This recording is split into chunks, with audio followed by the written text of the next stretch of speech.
परमात्मा के लिए, संसार को बनाने के लिए जो उपादान कारण है वह प्रकृति सदा से थी, है और बोलो रहेगी।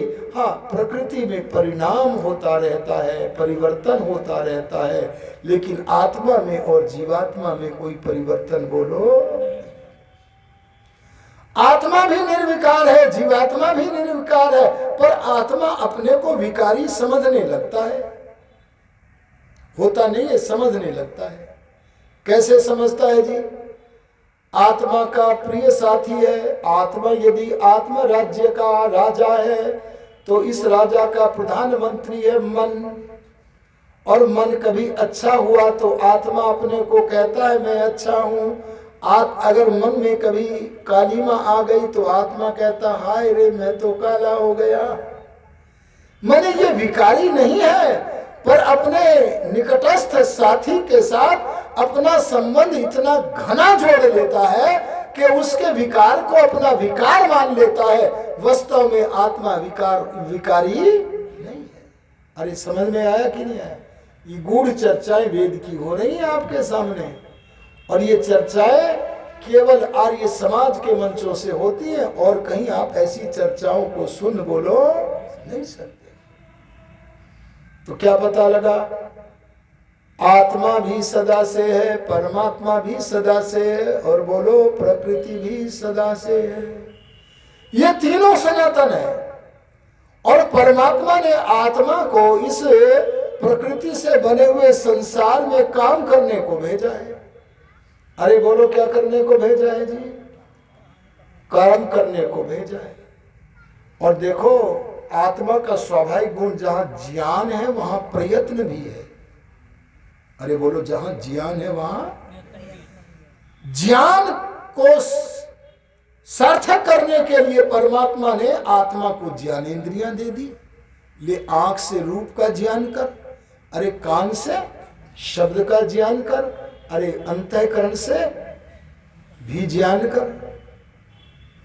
और परमात्मा ने प्रयत्न जो उसका गुण है स्वाभाविक, उसे सफल करने के लिए कर्मेंद्रियां दे दी। आज मैं अनेक कर्मेंद्रियों का, पांचों कर्मेंद्रियों का विवेचन न करके केवल एक कर्मेंद्रिय की वार्ता करके अपनी वाणी को विरमित करूंगा। और वो कर्मेंद्रिय है पैर। अरे बोलो क्या है? देखो, पैर के लिए हम संध्या में क्या बोलते हैं? सुनो जी क्या बोलते हैं? निकल गया तो छूट जाओगे, अरे रह जाओगे बातें करते करते। सुनो जी, इस पैर को क्या कहा है संध्या में? तपः पुनातु पादयो। ये पैर तो तपोलोक है। अगर तप करोगे तो पैर से काम पाओगे, तप नहीं करोगे तो पैरों से काम नहीं बनेगा। तपस्या करनी पड़ेगी तो पाद इंद्रिय, अरे दोनों पैर आपके काम को साध देंगे। चलो मैं आध्यात्मिक प्रसंग में इस पैर इंद्रिय की उपयोगिता बताता हूं और कैसे साधे इसका वर्णन करता हूं। यदि आपका मनोरथ हो जाए, आज तो प्रभु के आनंद में निमग्न होना है, बड़ा समय है, लंबी संध्या करेंगे। अगर ये मनोरथ हो जाए तो आपको लंबा बैठना है, पर कितनी देर बैठने की स्थिति है आपकी? 10 मिनट तो सब बैठ जाते होंगे, या 10 मिनट में भी पैर दुखने लगते हैं? 10 तो बैठ जाते हैं ना। अगर आपका प्रोग्राम 1 घंटा बैठने का हो गया तो पैरों में दुखन होगी।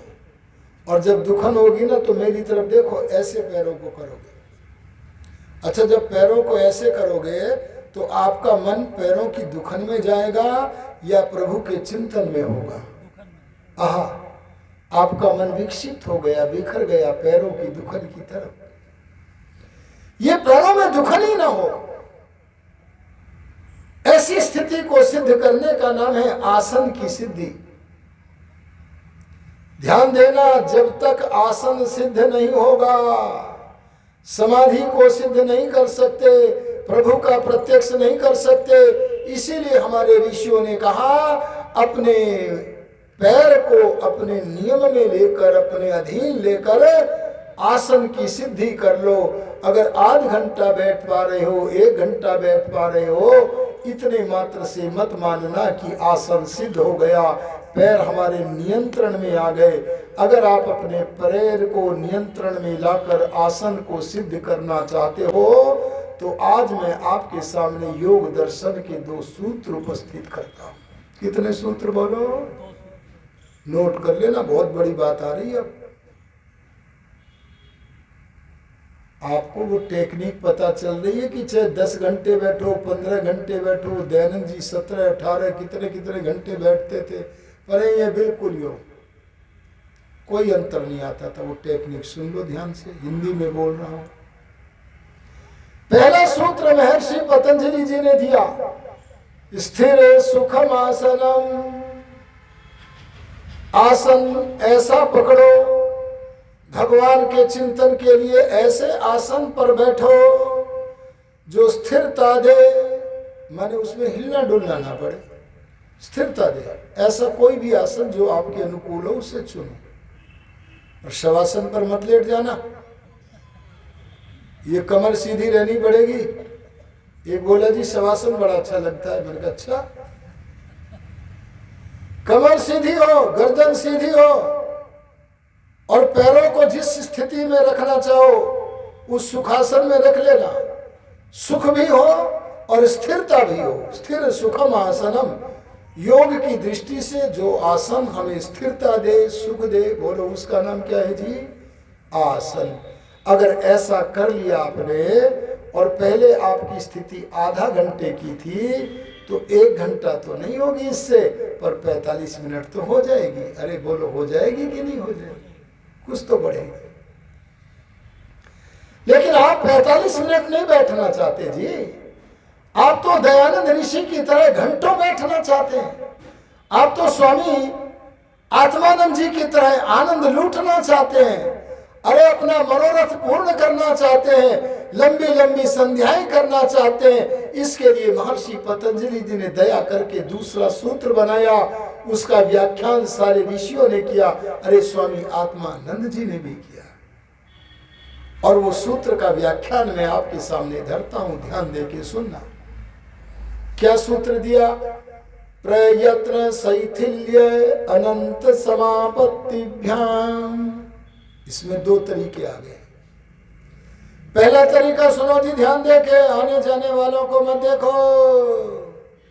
पहला तरीका क्या है? अपने शारीरिक और मानसिक सब प्रयत्नों को ढीला कर दो, शिथिल कर दो। क्या करो जी? पैर में, हाथ में कहीं भी कोई तनाव मत आने दो, बिल्कुल ढीला छोड़ दो, कोई टेंशन ना हो शरीर में। अगर कहीं पर कोई दबाव महसूस हो रहा है तो अपने मन को पकड़ करके उस तनाव वाली शरीर के स्थान पर ले आओ, तो वहां से वायु इधर उधर हो जाएगा। एक योगी से मैंने पूछा, आप अपने अनुभव से इसका अर्थ करके बताओ। उसने कहा हम बताते हैं। आओ जी भूटानी जी बैठो, बड़े अच्छे लग रहे हो, आ जाओ आ जाओ, भागो मत। अच्छा आइए, मैं आपसे निवेदन कर रहा था। उन्होंने कहा कि मैं रात्रि में 2 बजे समाधि में बैठ जाता हूं। अरे कहां बैठ जाता हूं? धारणा में नहीं, ध्यान में नहीं, कहा? समाधि माने लंबे समय तक के लिए बैठ जाता हूं। और मैं 2 बजे बैठता हूं और 2 बजे बैठे बैठे जब मुझे 5 घंटे हो जाते हैं तो मैं वृद्ध हो गया हूं। इस कारण से 7 बजे के लगभग मेरी कमर जो बिल्कुल सीधी 2 बजे थी, वो वृद्धता के कारण थोड़ी सी ऐसे हो जाती है। देख रहे हो ना मेरे को? ये ऐसे हो जाती है। अब इस टेढ़ी सी कमर को सीधा करने के लिए अगर मैं ऐसे ऐसे करूं तो बोलो शारीरिक प्रयत्न हुआ कि ना हुआ? बोले ये नहीं करना है। अगर मैं ये करूंगा तो मेरा मन इस कमर के सीधे करने की तरफ रह जाएगा, जहां प्रभु में निमग्न था वहां से हट जाएगा। बोले शारीरिक चेष्टा नहीं करने की। मैंने कहा आपका कथन तो सुनने योग्य है, और सुनाओ। बोले और सुनो, आपको भी उनसे सुनकर आपको सुना देता हूं। तो बोले और सुनो। तो हमने कहा सुनाइए गुरुवर। तो बोले कभी जब हम संध्या में बैठते हैं तो हमारे यहाँ कंधे पर, कमर पर कहीं ना कहीं कभी मच्छर भी बैठ जाता है। अरे बोलो बैठता है क्यों नहीं? और जब मच्छर बैठ गया तो उसे उड़ाने के लिए हाथ ऐसे किया, तो बोलो शारीरिक चेष्टा हुई कि ना हुई? बोले ये नहीं करनी है।